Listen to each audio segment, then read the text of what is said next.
আসসালামু আলাইকুম। Hi everyone. আজকে আমি আপনাদেরকে বিকালের নাস্তার জন্য সেমাই আর ডিম দিয়ে একটা রেসিপি করে দেখাবো। প্রথমে আমি পরিমাণ মতো গুঁড়া দুধ দিয়ে দিব, চিনি দিয়ে দিব, তারপর একটা ডিম দিয়ে দিব। আর ডিমটা দেওয়ার পর আমি ভালোভাবে হাত দিয়ে মাখিয়ে নিব।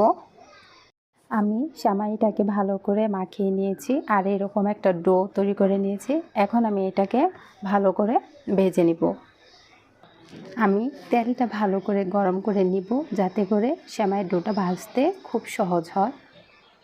সেমাইয়ের ডোটাকে আমি এরকম গোলাকৃতি করে নিয়েছি। আপনারা চাইলে অন্য যে কোনো আকৃতি দিতে পারেন।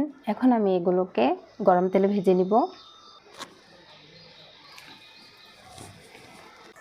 বিকেলে নাস্তার জন্য একদম পারফেক্ট একটা রেসিপি, আপনারা চাইলে বাসায় ট্রাই করতে পারেন।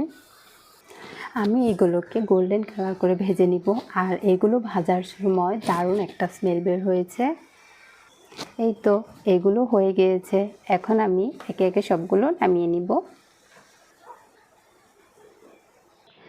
সেমাই দিয়ে এইভাবে নাস্তা তৈরি করলে ছোটো বড়ো সবারই পছন্দ হবে। আজকে নাস্তা বানানোর ভিডিওটা আপনাদের কাছে কেমন লাগলো অবশ্যই কমেন্ট বক্সে জানাবেন। আর আমার চ্যানেলটি সাবস্ক্রাইব করে আমার পাশে থাকবেন। আল্লাহ হাফেজ।